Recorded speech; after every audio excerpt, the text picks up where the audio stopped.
आप देख रहे हैं न्यूज नेटवर्क चैनल जमीन शाह के साथ। Subscribe my channel, like and share.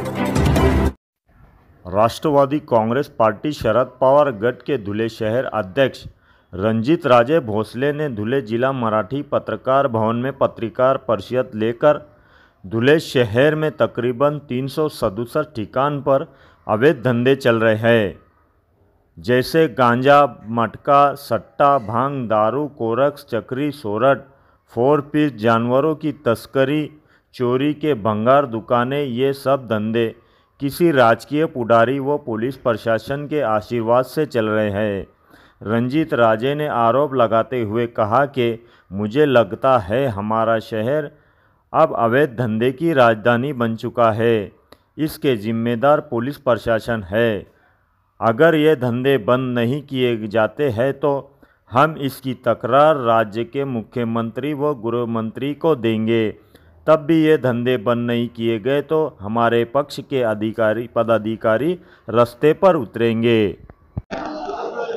Dhule शहरामध्ये मोठ्या संख्येने अवैध धंदे सुरू आहेत। या ठिकाणी म्हणावं लागतंय की एवढी संख्येने की जवळपास 367 ठिकाणी अवैध 2 नंबरचे धंदे सुरू आहेत आणि या कारणास्तव कदाचित धुळे शहर हे 2 नंबर धंद्याची आर्थिक राजधानी बनली का काय अशी शंका या ठिकाणी निर्माण झालेली आहे।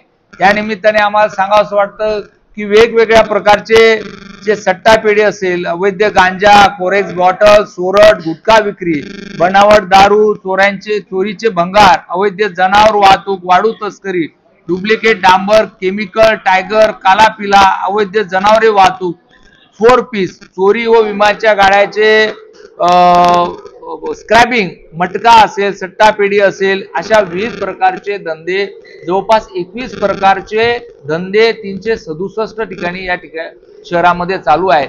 यामुळे अतिशय मोठ्या संख्येने दादागिरी, गुंडगिरी या शहरामध्ये वाढलेली आहे आणि याला आळा बसावा याची विनंती आम्ही या पत्रकार परिषदेमार्फत आदरणीय पोलीस अधीक्षक साहेबांना करतोय। मध्यंतरी आम्ही त्यांना पत्रव्यवहार केला, भेटून निवेदन पण दिलेले आहे, पण त्यांच्यावर कोणतीही कारवाई झालेली नाही।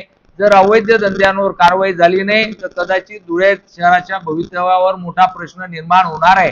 म्हणून पक्षाच्या वतीने, आमच्या सर्व पदाधिकाऱ्यांच्या वतीने आम्ही मागणी करतोय की पोलीस अधीक्षकांनी कडक कारवाई करावी, कॉम्बिंग ऑपरेशन करावं, या ठिकाणी जे हत्यारे आहेत ते जमा करावे। अन्यथा यांच्यावर जर कारवाई झाली नाही तर आम्ही पक्षाच्या शिष्टमंडळामार्फत लवकरच या राज्याचे मुख्यमंत्री तथा गृहमंत्री देवेंद्र फडणवीस यांची भेट घेऊन या जिल्ह्यातील सर्व अवैध धंद्यांची माहिती त्यांना सादर करणार आहोत।